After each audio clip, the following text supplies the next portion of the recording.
Bon, ça t'embête pas si on fait ça dans la salle de bain? Fais ça quoi? Ça veut, quand tu dis si on fait ça dans la salle de bain, tu veux dire qu'est-ce que tu veux faire exactement dans la... À ton avis? Un Tomcast? Ah ça va alors, super. Allez hop, dans le pain. Un Tomcast. T'as fait voir la baignoire? Un Tomcast. Bah, tu vas être bien là. T'as vu, on t'a mis des petits peignoirs pour caler au fond. Ça c'est très gentil. Alors il faut que je me mette nu ou Ah bah oui. je peux rester habillé? Non, tu te mets nu. Non parce que j'ai très envie qu'on voit ça. C'est le Tunisien. Ah oh là, ça il va nous faire. Et tu t'es vraiment. Regarde ça. Il s'est fait faire son truc par Zadig et Voltaire là. Mon t-shirt. Non. Alors, sur internet on a le droit de citer des marques. Tu savais ça? C'est pas j'ai pas fait faire. C'est la marque qui a tellement aimé le titre du livre qu'ils ont décidé d'en faire un t-shirt. Parce qu'ils aiment que les filles se baladent. Ils t'ont filé 50 000 euros qui vont te permettre de payer tes impôts. Des gens, des stars, du lourd. Voilà. Madonna, je suis Madonna. Salut Madonna, ça va? Yeah. Madonna, have you read the Frédéric Becbédé Au Secours Pardon? Help Sorry. Is this a good book? No, it's shitty book. Oh. Attention Coco, on est trop long. Je chante et c'est à toi. Hein.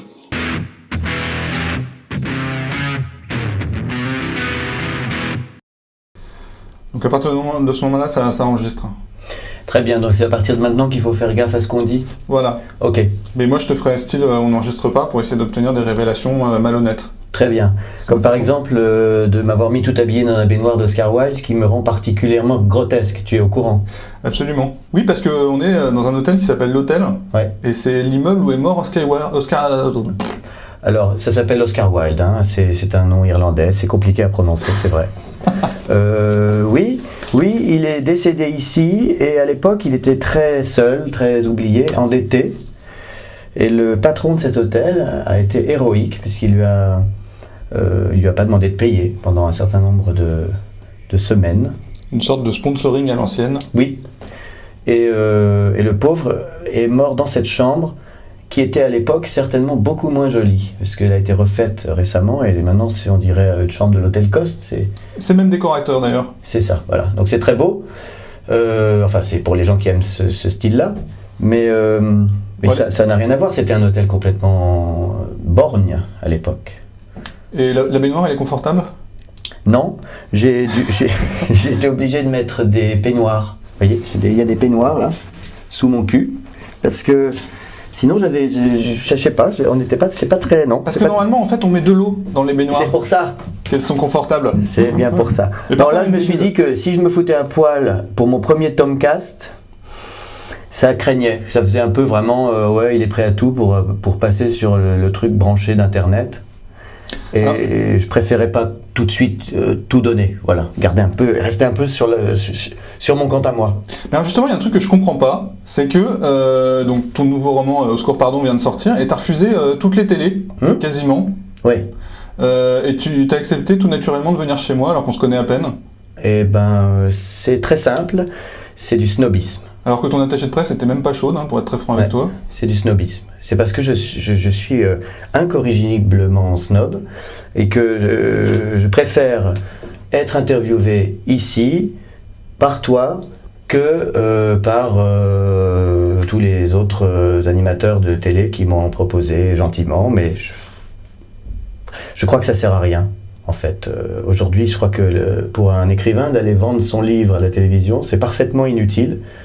Et dans mon cas, c'est même agaçant. Donc, je préfère pas. C'est risqué quand même de baser toute ta promo sur un Tomcast. Eh ben, j'ai peut-être tort, mais je pense que le but d'un écrivain n'est pas de se vendre. Et que même l'expression en promo est assez ignoble. Et moi, je trouve que je suis pas en promo. T'as vu mon Tomcast avec Jean d'Ormesson?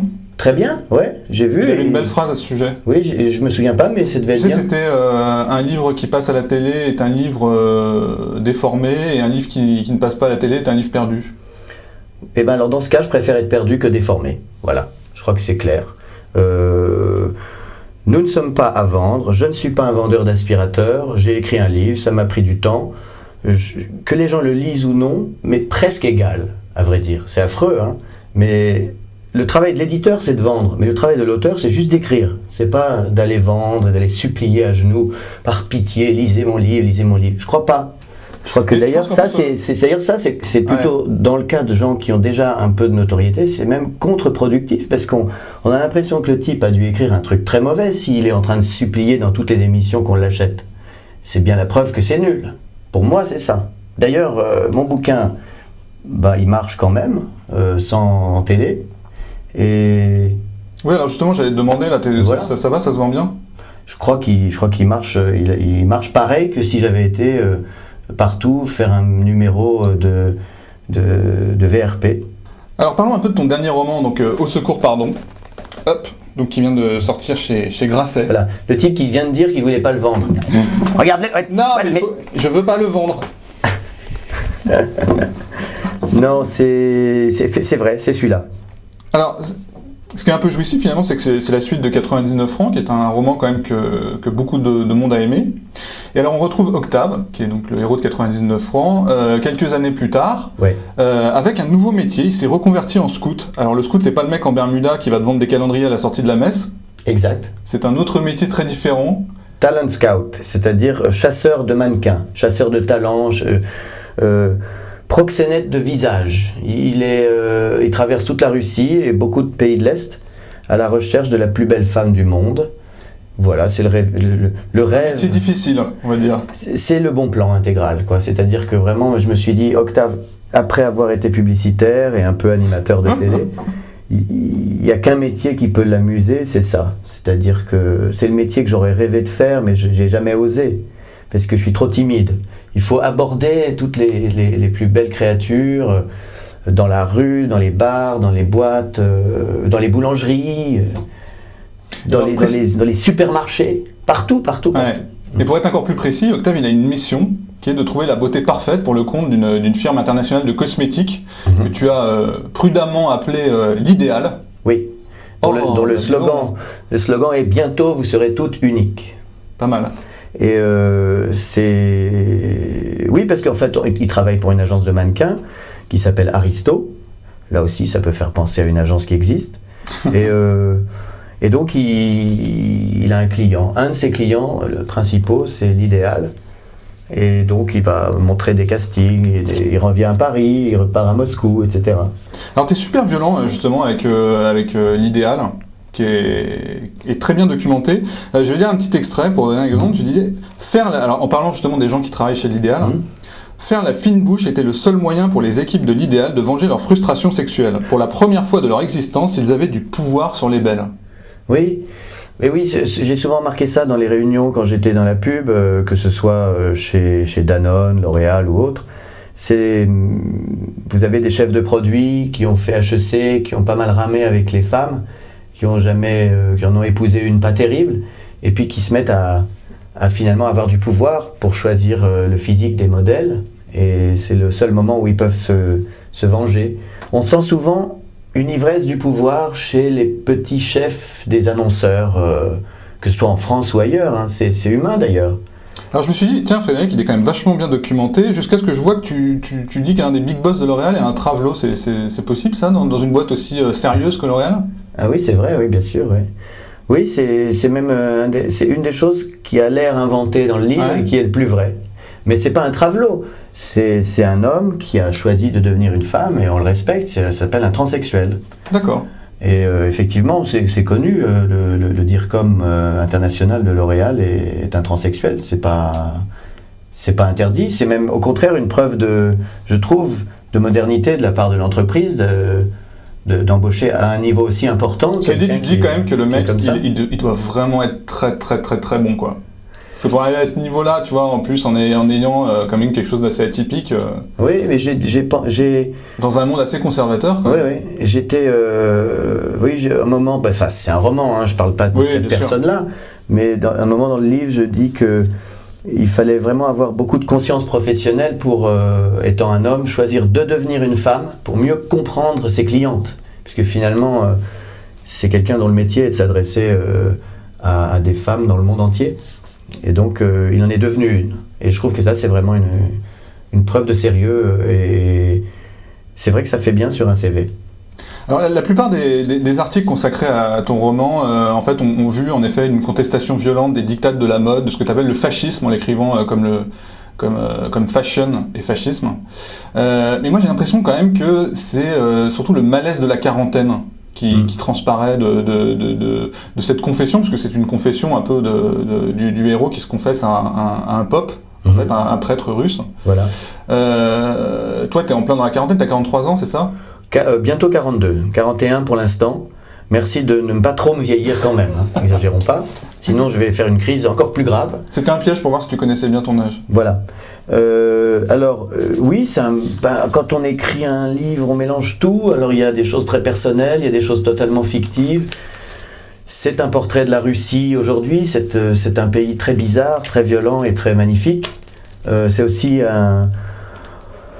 on peut dire une satire de cette tyrannie de la jeunesse et de la beauté dans la mode. Et puis, bien sûr, j'essaie en même temps de me soigner. Donc, non, mais surtout, il y a un mec qui vient de passer la quarantaine et qui souffre.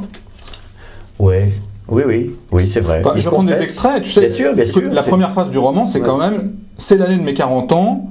C'est l'année de mes 40 ans que je suis devenu complètement fou. Auparavant, comme tout le monde, je faisais semblant d'être normal. » Ça, c'est le début du roman.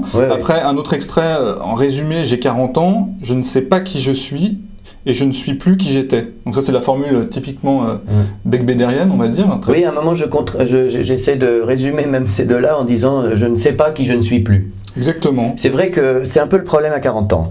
Et puis, il y a d'autres choses à 40 ans. Par exemple, pendant toute mon œuvre, je crois que je dis souvent que mon malheur est de la faute de mes parents. Et là, c'est le premier livre où je commence à m'apercevoir que ça devient ridicule de tout reprocher à mes parents et que peut-être si je ne vais pas bien, c'est de ma faute à moi. Je crois que c'est ça. Avoir 40 ans, c'est devenir responsable de son malheur et être obligé d'accepter que peut-être c'est pas la faute de quelqu'un d'autre. J'ai aussi beaucoup blâmé mon métier, la société, les femmes. Et au fond, non, là c'est le premier où j'essaie d'analyser ce qui va pas chez Octave, qui est un peu moi quand même. J'ai lu que, comment il s'appelle, Bernard Pivot, dans un article du journal du dimanche, que j'ai déjà perdu, parce que je suis déjà paumé dans mes fiches. Bah, comme lui, en fait, hein, tu es un peu l'héritier de Bernard Pivot. Ah voilà, il t'appelle Houellebecq BD, parce qu'il t'accuse d'avoir piqué les thèmes de Houellebecq, l'amour à contretemps et l'explosion finale. C'est pas cool ça?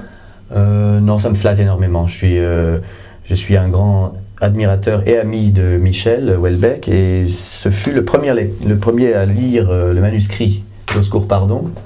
Et quand il m'a dit que c'était mon meilleur livre depuis 99 francs, je l'ai donné à l'éditeur. C'est-à-dire que j'ai attendu d'avoir l'avis de Houellebecq. Mais c'est pas sympa pour Windows Underworld quand même, qui est un peu ton livre. Ah oui, mais Houellebecq n'a pas aimé, tout ça.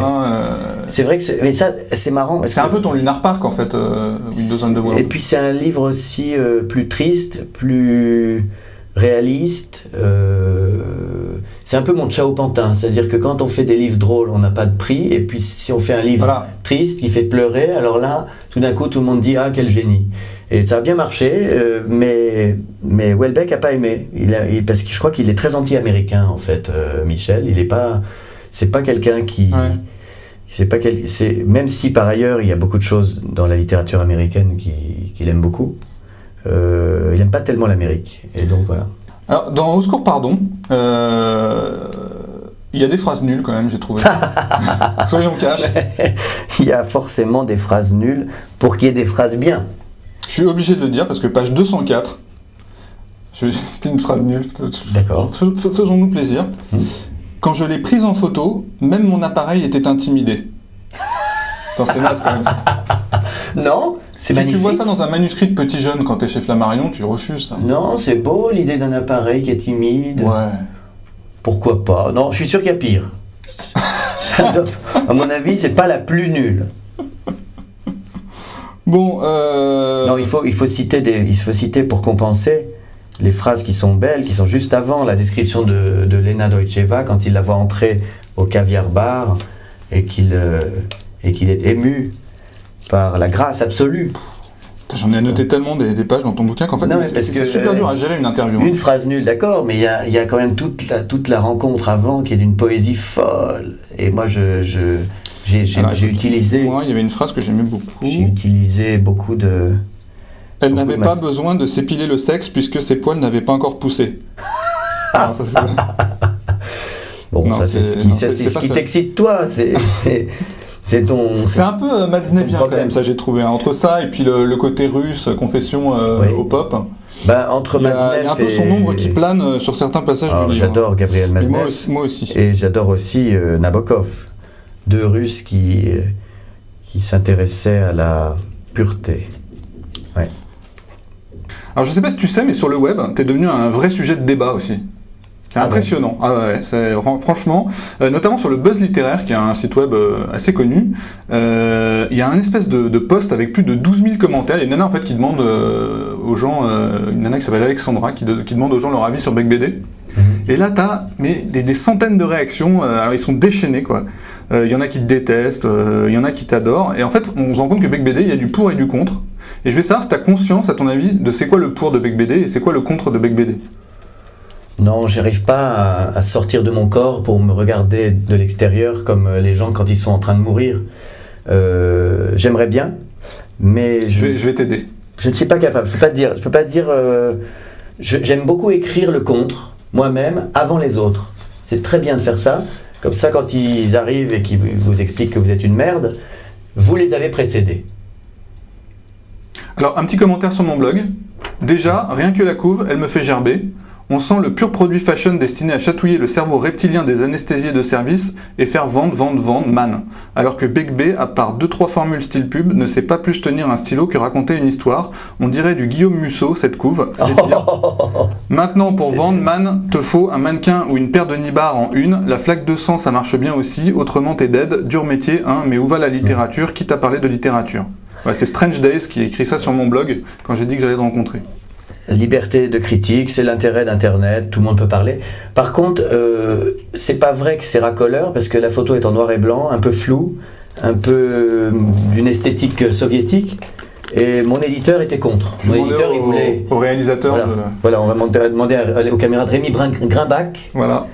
Et en fait, l'éditeur Grasset souhaitait une photo en couleur et plus sexy que ça. Notamment, on peut en trouver des danseuses russes sur des podiums, tu vois, genre gogo, en bikini, en couleur. Ça aurait été beaucoup plus ce que la personne reproche. Là, on a un visage en noir et blanc avec une esthétique plutôt has-been, à mon avis. C'est ça qui m'a plu.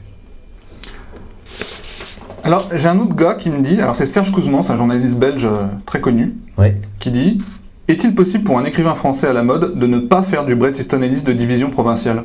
Ça, c'est un truc qui t'est souvent reproché quand même. Ouais, Sur le web, je suis influencé par cet auteur parce que je trouve qu'il est le premier à avoir vraiment résumé notre époque et inventé une forme pour la décrire. Je vais essayer de me détacher de son influence progressivement. Il me semble que dans ce livre-là, quand même, je fais une version non pas provinciale, mais russe, c'est-à-dire plus dense et plus précise que dans aucun de mes livres précédents. Mais on est tout à fait libre de ne pas aimer, hein, ça va. Alors, le pour, quand même, parce qu'il y a du pour, et ce qui ressort pas mal, c'est que tu as réconcilié beaucoup de gens, en fait, avec la lecture. Il y a des gens qui lisaient pas beaucoup, et par exemple les lecteurs de Voici. Oui, On peut te rendre hommage, je pense, pour cette chronique de Voici qui était où tu plaçais parfois des trucs pas faciles. Quoi. Ah oui, comme la nouvelle traduction du Maître et Marguerite ou la nouvelle traduction de Ulysse. C'était assez marrant d'écrire sur ce genre de texte dans un magazine tabloïd, quoi. Mais quand je vais dans les réunions en province, par exemple dans des FNAC et autres, il y a beaucoup de jeunes qui viennent me voir et qui me disent qu'ils n'ont lu qu'un livre, c'est 99 francs. Et en fait, ça me consterne. Je les engueule à chaque fois. Tu t'embêtes ? Non, ça va. Tu veux venir dans mon Tomcast ? Oui. Allez, viens. Oui, allez. Vous occupez mal l'espace. On va finir, de toute façon, il n'y a plus qu'une question. Non, allez-y. Allez. Non, j'ai écouté, c'est passionnant. C'est passionnant ? J'ai écouté, passionnant.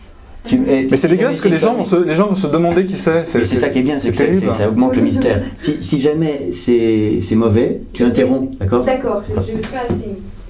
Je vais péter à ce moment-là. Ça va trop, ça. Bon, alors puisqu'on a une actrice, quand même, on peut le dire, à quelques centimètres, on va parler de cinéma. Oui. 99 francs va sortir en septembre avec Jean Dujardin dans le rôle d'Octave. Oui. Comment tu vis ça, toi? Est-ce que c'est un travestissement affreux de ton œuvre? Est-ce que c'est excitant pour toi? Est-ce que c'est... tu suis ça d'un œil proche? Écoute, c'est très agréable, c'est plutôt une... il faut prendre ça. T'as ton mot à dire déjà ou pas? Ouais, t'es co-scénariste, non? Oui, je suis co-scénariste, j'ai fait des dialogues, j'ai participé au tournage, puisque je joue un petit rôle dedans. Ah, tu joues quoi comme rôle? Chaque fois que Octave est en bad, on me voit. D'accord, toi tu symbolises le bad. Je symbolise le bad. Ouais. D'accord. Le film est très bien, allez-y, 26 septembre. Oui, 26 septembre, c'est très bien, vraiment, non, c'est très fidèle c'est très fidèle au désespoir de ce livre que les gens ont pris pour une caricature de la publicité, alors que c'est un appel au secours déjà. J'aurais dû l'appeler au secours, pardon, tome 1. Bon, une toute dernière question, Fred, et après je te libère de ton bain. À chaque fois qu'il y a un blog un peu fêtard racoleur qui apparaît, ou un truc un peu qui dénonce, qui balance, etc., à chaque fois, je reçois 4 mails pour me demander si c'est Frédéric Becbédé qui est là-dessous. Donc ma question est très simple. Est-ce que tu tiens un blog en secret sur le web sous une autre identité? Non. Pour une raison très simple. Je suis trop narcissique. Si tout ce que je fais est signé de mon nom. Et j'ai jamais écrit le livre de quelqu'un d'autre, ni signé d'un pseudonyme. Je suis trop paresseux et trop mégalo. Voilà. Bon, mais écoute, c'est une belle conclusion. Frédéric, je te remercie d'être venu. La fameuse poignée de main à la TADI. Ouais, je vais t'aider à sortir. La poignée de main à la TADI. Oh Bon. Quel talent! Et, Pardon pour mon retard, Marie-Josée, je suis désolé. Et Marie-Josée, je suis hyper content que tu sois venue. Tu peux dire bonjour. J'ai même pas eu de bise, rien.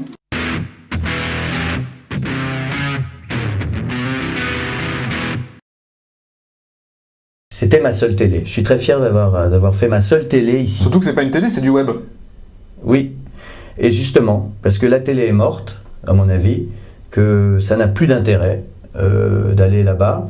On doit inverser le rapport de force avec la télé. Et donc, les jeunes ne regardent plus la télé de toute façon. On doit être chez soi, et c'est aux jeunes de choisir sa télé. C'est pas à la télé de dire aux jeunes ce qu'ils doivent consommer. Voilà, ça c'est fini. C'est tellement 20e siècle, ça a 7 ans de retard. Qu'est-ce qu'on disait avant, c'était intéressant? Non? C'est pas grave.